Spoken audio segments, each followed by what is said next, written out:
2025 भर्तियों का वर्ष आज ही सुनिश्चित करें अपना सिलेक्शन और डाउनलोड करें तैयारी कर लो ऐप। नमस्कार, एजुकेशन नगरी में आपका स्वागत है और मैं हूं आपके साथ विनीत। फर्स्ट ग्रेड परीक्षा को आगे बढ़ाने के लिए लगातार अभ्यर्थी धरने पर हैं, भूख हड़ताल पर बैठ गए हैं। 8 दिन हो गए, लेकिन अभी तक यहां सरकार का कोई भी नुमाइंदा पूछने तक नहीं आया। यहां जो बहनें बैठी हैं, उनके वीडियो पे आपने देखे होंगे, वो चीख चीख करके, रो रो करके सरकार को गुहार लगा रहे हैं कि हमारी आवाज़ सुनिए, हम परेशान हैं, हमारे साथ गलत हो रहा है। बस एक छोटी सी मांग है कि परीक्षा की तारीख आगे बढ़ाई जाए। और ऐसा नहीं है कि ऐसा कहीं और भी नहीं हुआ है।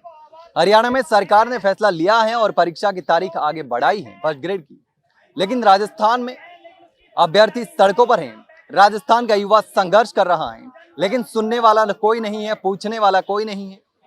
आरएएस के भर्ती में आपने देखा होगा कि लगातार अभ्यर्थी मांग करते करते परेशान हो गए, लेकिन उनकी मांग नहीं सुनी गई। सरकार के प्रतिनिधि, सरकार के 50 से ज्यादा विधायक, उसके बाद जो मंत्री, डिप्टी सीएम, सब, लेकिन सुनी किसी की नहीं।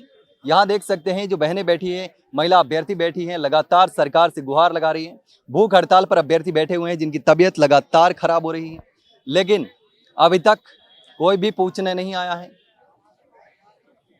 लगातार युवाओं की आवाज को सुना जाना चाहिए, लेकिन सुनने वाला कोई नहीं है।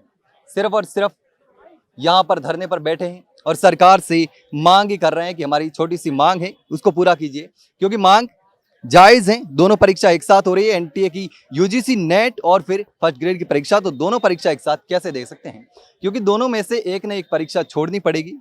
दोनों परीक्षा एक साथ नहीं दे सकते। तमाम अभ्यर्थी जो यहाँ पर बैठे हैं उनसे हम बात करेंगे। लगातार देख सकते हैं किस तरीके से यहाँ पर जो अभ्यर्थी हैं वो मौजूद हैं, जो महिला अभ्यर्थी हैं वो मौजूद है। आप इनकी तबीयत देख सकते हैं, लगातार यहाँ पर भूख हड़ताल पर हैं। क्या नाम है आपका? मेरा नाम भूपेंद्र मीना है सर। भूपेंद्र जी, लगातार आप भूख हड़ताल पर बैठे हैं, 8 दिन हो गए आपको लगभग? सर 6 दिन हो गए भूख हड़ताल को। 8 दिन से हमारा आंदोलन लगातार जारी है। 6 दिन लगातार भूख हड़ताल पर हो गया सर। 6 दिन से कुछ भी नहीं खाया? नहीं जी सर, कुछ नहीं खाया। तबीयत लगातार खराब हो रही है और अब तो मतलब बहुत मुश्किल हो जाता है। 6 दिन कोई इंसान कैसे रह सकता है? जी सर, अभी चेकअप हुआ था, उसमें बीपी भी हाई आया है, मेरा पल्स रेट भी हाई जा रही है, उसमें दिक्कत थोड़ा आ रही है, बॉडी में भी दिक्कत फील हो रहा है। सरकार को इनकी आवाज़ सुननी चाहिए, क्योंकि लगातार परेशान हो रहे हैं। तो क्या कहना चाहेंगे? लगातार परेशान हो रहे हैं, लेकिन अभी तक सरकार की तरफ से कोई बात करने तो नहीं आया शायद। हम सरकार से यही कहना चाहते हैं, हम कोई पॉलिटिकल आदमी नहीं है, हम आपके ही बच्चे हैं, हमारी मांगों को सुन लो। हमारी भी मांगे कोई ऐसा नहीं है कोई अनकॉन्स्टिट्यूशनल हो, सब हमारी संवैधानिक मांगे हैं। हम बाबा साहब अम्बेडकर के चरणों में पड़े हुए हैं न्याय की उम्मीद को लेके। आपके जरिए यही कहना चाहते हैं कि जो 2 डेट हमारी क्लैश हो रही है, हम खुद भजन लाल जी से ये बात रखना चाहते हैं कि आपकी अगर 2 मीटिंग एक जगह हो, 2 रैली एक जगह हो, एक रैली आपकी अगर धौलपुर है, एक रैली गंगानगर है, तो एक साथ कैसे अटेंड कर पाओगे आप? और हम तो गरीब बच्चे, हम एक साथ 2 एग्जाम कैसे अटेंड करेंगे? एक तो छूटेगा, आगे हमारा असिस्टेंट प्रोफेसर का एग्जाम है, दोनों एग्जाम राजस्थान के हैं, ऐसा है नहीं कोई और स्टेट का हो। तो वही यही कहना चाहते हैं कि हमारी मांग, मान लो हम कोई बड़ी मांग तो कर नहीं रहे, बस हमारा एग्जाम थोड़ा पोस्टपोन कर दो आगे के लिए बस। के साथ मतलब धर्म संकट में फंसे हुए हैं कि अगर यूजीसी नेट का एग्जाम नहीं दिया तो फिर प्रोफेसर, जो कॉलेज प्रोफेसर है, उसका एग्जाम नहीं दे पाएंगे। ये तो फर्स्ट ग्रेड एग्जाम देंगे तो सिर्फ फर्स्ट ग्रेड तक ही सीमित रह जाएंगे, और नेट दिया तो फिर फर्स्ट ग्रेड छूट जाएगा। अब यही तो बात है, पहली वैकेंसी इतनी आती है, युवा यही सोच रहा है कि हमें एक से एक ज़्यादा वैकेंसी में मौका मिले। बस यही सरकार से हाथ जोड़कर हमारी अपील है कि हमारी मांगे मान लो बस, और कोई ऐसे हमारे वो है नहीं। युवाओं का जो दर्द है, परेशानी है, साफ तौर पर देखा जा सकता है, सुना जा सकता है कि किस तरीके से लगातार अभ्यर्थी परेशान है, लेकिन सुनने वाला कोई नहीं है, पूछने वाला कोई नहीं है।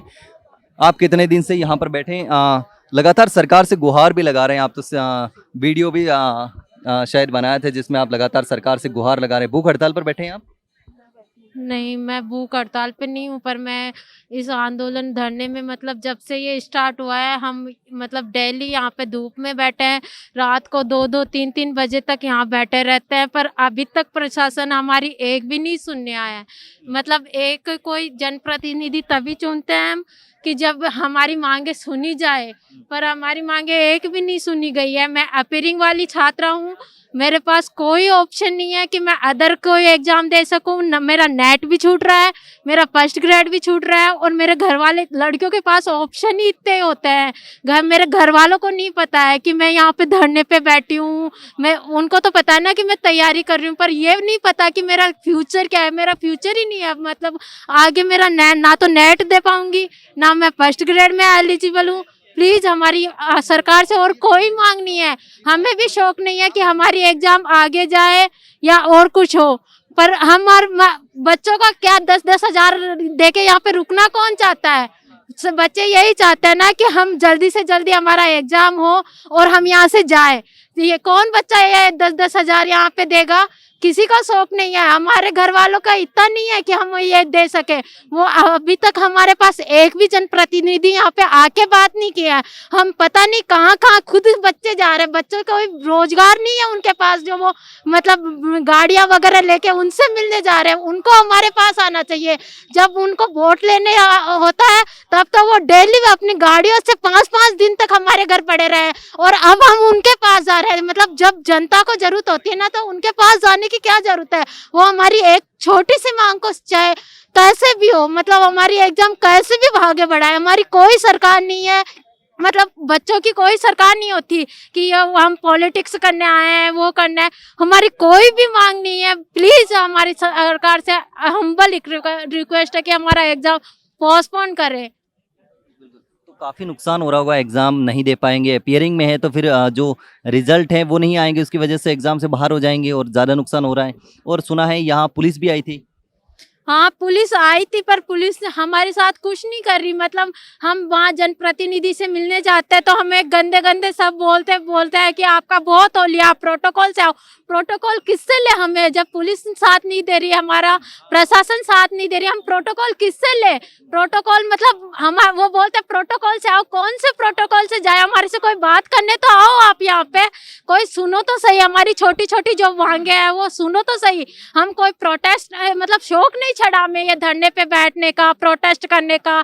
हमारा पता नहीं, आप लाइब्रेरियों में रात गुजर जाती है, किसी शौक चढ़ा है। 1-1 मिनट के लिए बच्चे 10-10 हजार रुपए दे देते हैं। मतलब यहाँ किसे शौक लगा है यहाँ धरने पे बैठ के, किसी को शौक नहीं लगा धरना करना, एग्जाम पोस्टपोन कर। बच्चों की यही मांग होती थी पहले, एग्जाम समय पे हो। लेकिन अब जब बच्चों के पास ऑप्शन नहीं है कि वो एक बार बोलते हैं आप एक एग्जाम में नहीं बैठोगे तो आपकी SSO ID बैन हो जाएगी। अब आप बताओ ना, ऑप्शन क्या है हमारे पास। उसी दिन नेट का एग्जाम है, उसी दिन हमारा फर्स्ट ग्रेड का एग्जाम है, और हम जो एग्जाम नहीं देंगे इधर हमारी SSO ID बैन हो जाएगी। हम एलिजिबल नहीं, हम क्या करें बताओ। हमारे पास ऑप्शन नहीं है, तभी तो बोल रहे हैं उनको कि एग्जाम पोस्टपोन करो। हमारा नहीं, हमें शौक नहीं लगा। हमारा सब हर बच्चा ये चाहता है कि हमारा एग्जाम जल्दी हो, हम यहाँ से जल्दी से जाएं। किसे शौक है 10-10 हजार हम रेंट देंगे, 1000-1000 रुपए हम लाइब्रेरी के देंगे। कौन से शौक चढ़े हमें यहाँ एग्जाम पोस्टपोन कराने का। अभी एक डिबेट में मैम बोल रही थी कि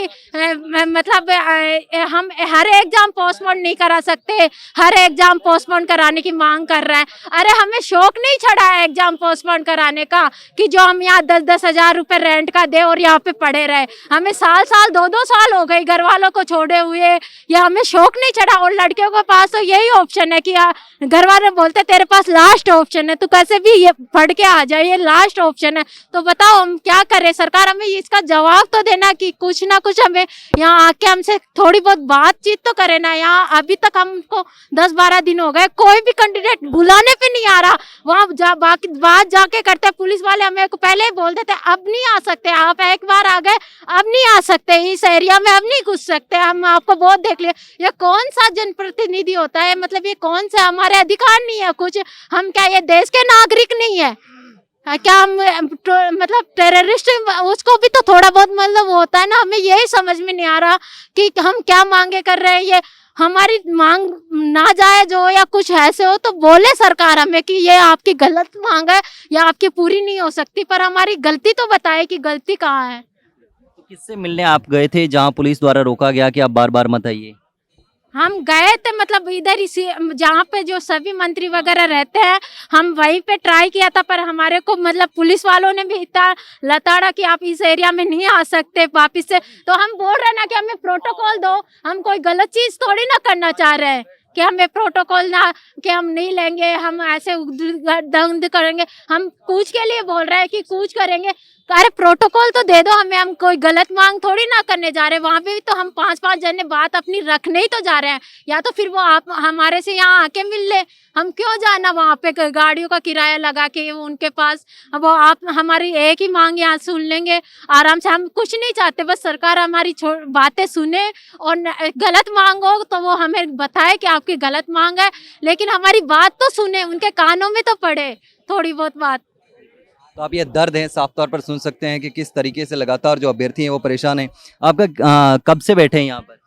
सर पिछले 8 दिनों से इधर धरने पे बैठे हैं। क्या कहना चाहेंगे? लगातार आप सरकार से गुहार लगा रहे हैं, मैंने वीडियो भी देखा था, उसमें भी लगातार जो बहनें हैं वो रो रही है, लेकिन कोई यहाँ सर, पर अभी तक आया नहीं। हम गुहार लगातार 8 दिनों से लगा रहे हैं।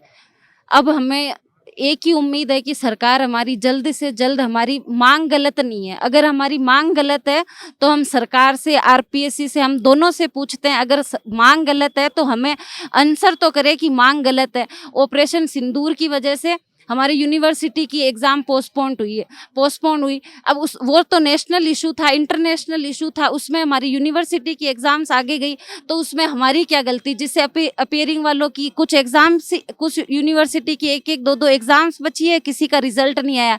इस वजह से अपेयरिंग वाले एलिजिबल नहीं हो पा रहे। हमेशा आरपीएससी सितंबर-अक्टूबर में अपना एग्ज़ाम कराती है, तो अगर सितंबर-अक्टूबर में एग्ज़ाम कराएगी तो अपेयरिंग वाले भी एलिजिबल हो जाएंगे और इधर हमारा नेट का एग्ज़ाम हो जाएगा, क्योंकि नेट के साथ में क्लैश कर रही है। हमारी इतनी सी मांग है, 2-3 महीने हमारी एग्ज़ाम एक्सटेंड कर दी जाए, जिससे हम एलिजिबल वाले और यूजीसी नेट वाले, हम दोनों के युवाओं का भविष्य बच सके। बस ये एक इतनी छोटी सी और उचित और जायज़ मांग है, और हम उम्मीद करते हैं कि हमारी मांग को अब सुना जाए और इस पे जल्द से जल्द उचित निर्णय लिया जाए।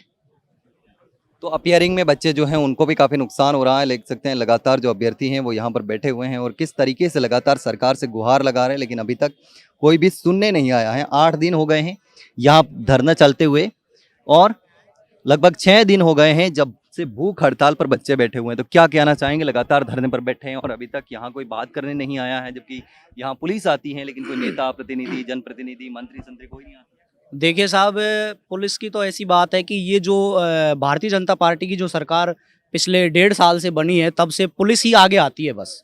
क्योंकि आप देख लीजिए कि किसान हो, नौजवान हो या माताएं बहनें हो, कोई भी हो, सब पूरी तरह से पूरा जो तंत्र है वो हमारा आज पूरी तरह से परेशान है। सरकार पुलिस को और अधिकारियों को आगे करती है। ब्यूरोक्रेसी इतनी बुरी तरह से हावी हो चुकी है कि आज कोई भी काम हो उसके लिए धरना देना पड़ता है, अपने अधिकारों के लिए, हक के लिए लड़ाई लड़नी पड़ती है, तब जाकर के कुछ सरकारें थोड़ी कानाफूसी करती हैं। वो भी कानाफूसी करती हैं, कार्रवाई सरकार तब भी नहीं करती है। आज हमारे मुख्यमंत्री जो कि भजनलाल शर्मा एक तरफ नारी सशक्तिकरण की बात कर रहे हैं, एक तरफ युवाओं को, छात्रों को आगे बढ़ाने की बात करते हैं। वो सिर्फ और सिर्फ कागजों में करते हैं। नारी सशक्तिकरण के लिए योजनाएं बनाते हैं, सुकन्या योजना, बहुत सारी ऐसी योजनाएं, छात्रा स्कूटी देते हैं, कहते हैं कि हम नारी सशक्तिकरण को बढ़ाएंगे, हम बहनों को, बेटियों को आगे ले जाएंगे। लेकिन आप कैमरे को इधर देखिए, नारी सशक्तिकरण कितनी बुरी तरह से हो रहा है यहाँ पर। इन सरकार ने इतनी बुरी तरह से जो 1.5 साल के अंदर युवा हो, कोई भी, तमाम भर्तियां ले लीजिए आप। ये एक तरफ कहते हैं कि नौकरियां पाइपलाइन में हैं, एक तरफ कहते हैं कि नौकरियां पाइपलाइन में 60,000 65,000 हमने नियुक्तियां दे दी, लेकिन वो कहाँ दी हैं? सिर्फ और सिर्फ केंद्र सरकार जो है, जो डबल इंजन की सरकार है, वो एक दूसरे का गुणगान करते नहीं थकते हैं। ये भजनलाल हो या कोई और भी मुख्यमंत्री, मंत्री हो, सिर्फ और सिर्फ केंद्र सरकार के गुण गाते हैं। ट्विटर हो, कहीं भी हो, उस पर बस 1-2 पोस्ट केंद्र सरकार की कहेंगे कि लाभान्वित हो रहे हैं, इतने लाभान्वित हो रहे हैं। मैं तो कहता हूँ लाभान्वित कहाँ हो रहे हैं? लाभान्वित तो आज जेडीए पार्क में हो रहे हैं। लाभान्वित आज इतना युवा इतना खत्म हो गया है कि सरकार बिल्कुल भी नहीं चल रही है। हम तो केंद्र सरकार से भी, यहाँ मेरी इस वीडियो के माध्यम से मैं कहना चाहता हूँ कि कोई केंद्रीय नेतृत्व अगर इस वीडियो को सुन ले तो मैं कहता हूं कि एक पर्ची युवाओं के लिए भी दे दीजिए। भजनलाल जी को तो आपने एक पर्ची देकर मुख्यमंत्री बना दिया, एक पर्ची नौकरी की इधर भी दे दीजिए, जिससे युवाओं का भला हो सके, जिससे युवा आगे बढ़ सकें। क्योंकि ये सिर्फ और सिर्फ पर्ची की सरकार चलाकर ऐसे आगे नहीं बढ़ेगा। मैं अभी कुछ दिन से ट्विटर अकाउंट पर देख रहा था, माननीय भजनलाल शर्मा क्या करते हैं कि अभी 3 दिन पहले नीट परीक्षा का जो परिणाम आता है उसमें हनुमानगढ़ जिले का एक बच्चा है वो टॉप करता है। भजनलाल जी उसको अपने आवास पर बुलाते। देखिए टीआरपी का कितना भयंकर और कितना उस तरीके से उपयोग कर रहे हैं ये। आज मुख्यमंत्री टीआरपी के लिए उस छात्र को बुलाता है और अपने आवास पर बुला करके उससे मिलता है, उससे वाद संवाद करता है। अरे भजनलाल जी, उससे वाद संवाद कर लोगे आप, बस टीआरपी के लिए कर लोगे? इनका तो वाद संवाद करिए आप, इनसे तो कुछ पूछिए इनका क्या हो रहा है। आज ये व्याख्याता बनकर, हम लोग सभी व्याख्याता बनकर स्कूलों में शिक्षा देंगे। हम क्या शिक्षा देंगे? हम अपने पद के लिए लड़े थे, हम ये शिक्षा देंगे कि हाँ भाई किसी भी चीज़ के लिए हमको जाना होता है, कहीं भी कुछ करना पड़ता है, उसके लिए 15 दिन 20 दिन पहले सड़कों पर आना पड़ता है, पसीना बहाना होता है। ये क्या हो गया? मेरे समझ से बिल्कुल बाहर है। सरकार से हम बिल्कुल ये अपील करते हैं कि जल्द से जल्द कुछ निस्तारण हो। कोर्ट में कुछ साथी गए, जोधपुर से भी गए, जयपुर से भी गए, कोर्ट का सहारा लेकर हर चीज़ करवानी पड़ रही है। लेकिन मैं कहता हूं कि कोर्ट का सहारा लेकर अगर चुनाव, जैसे ये मान लो उप चुनाव हो या कोई विधानसभा चुनाव हो, तब के कोर्ट का सहारा नहीं लेते। ये कोर्ट, विधानसभा चुनाव होंगे तब तो ये आकर के 4-4 दिन और किसी गरीब के घर, दलित के घर, शोषित के घर जाकर के फोटो खिंचा देते हैं। कहते हैं कि आज इनके घर हमने खाना खाया, आज इनके घर वहाँ ये खाया, आज ये करा। ये क्या चल रहा है? क्या चल रहा है ये सरकार? हम सरकार से पूछना चाहते हैं ये चल क्या रहा है आखिरकार। पिछले 1.5 साल से सरकार आ गई है। सरकार पर्ची के दम पर आई थी, जो कि बिल्कुल ही आज गूंगी बहरी बनकर बैठी है। तो भजनलाल सरकार से निवेदन है, करबद्ध निवेदन है, हाथ जोड़कर निवेदन है, नारी सशक्तिकरण को बढ़ावा देना है, युवाओं को बढ़ावा देना है, तो फर्स्ट ग्रेड एग्जाम को आगे बढ़ाना होगा, जिससे युवाओं का भला हो सके, नारी सशक्तिकरण बढ़ सके, युवाएं पढ़ लिख कर उन कुर्सियों पर बैठ जाएं जहां से लोग बाग आज पढ़ लिख करके बच्चे, जो छोटे बच्चों को पढ़ा सके, कुछ कर सके। तो यही हमारी निवेदन है। पिछले 10 दिन से निवेदन कर रहे हैं और निवेदन ये अनवरत रूप से रहेगा। आज ये धरना का रूप ले रखा है इसने, हो सकता है कल ये सड़कों पर भी आना पड़े हजारों की संख्या में। और मैं उन युवाओं से भी कहना चाहता हूं, मैं उन युवा साथियों से भी कहना चाहता हूं जो लाइब्रेरियों में बैठकर इस रील स्क्रॉल कर रहे हैं, जो केवल और केवल ये आस लगा के बैठे हैं कि पोस्टपोन्ड हो जाए। सभी को नसीहत देता हूं, निवेदन करता हूं कि निकल आइए लाइब्रेरियों से। जब तक अपने हक की लड़ाई नहीं लड़ोगे तो पढ़ लिख कर क्या करोगे आप लोग? आपको आना होगा। जेडीए पार्क में धरना चल रहा है, आप सभी निकलिए और आइए अपने हकों की लड़ाई लड़िए। धन्यवाद। राजस्थान का युवा सड़कों पर है और आप देख सकते हैं कि इस तरीके से लगातार जो है वो सरकार से गुहार लगा रहा है कि युवा सड़कों पर हैं, सुनिए, आवाज़ सुनिए। लेकिन कब सरकार सुनेगी, यही सवाल है कि आखिर सरकार है तो है कहाँ? कौन युवाओं की आवाज़ सुनेगा? सरकार दावा करती है कि हम 4 लाख नौकरियां देंगे, लेकिन राजस्थान का युवा सड़कों पर है, संघर्ष कर रहा है, भूख हड़ताल पर बहनें बैठी हैं, अभ्यर्थी भूख हड़ताल पर बैठे हैं। आप देख सकते हैं किस तरीके से जो तस्वीर है, किस तरीके से राजस्थान का युवा परेशान है। लगातार सरकार से गुहार लगा रहे हैं, मंत्रियों से गुहार लगा रहे हैं, नेताओं से गुहार लगा रहे हैं, अधिकारियों से गुहार लगा रहे हैं, लेकिन आखिर सुनेगा क्या? कौन सुनेगा? ये सवाल बहुत बड़ा सवाल है। लेकिन आखिर जो हर युवा के मन में है, हर अभ्यर्थी के मन में है, जितनी भी भर्तियां आती हैं, अभ्यर्थी परीक्षा देते हैं लेकिन भर्तियां पूरी नहीं होती है, कहीं ना कहीं उलझ जाती है। फिलहाल के लिए इतना ही, जल्द मिलते हैं एक नई जानकारी के साथ। तब तक के लिए नमस्कार।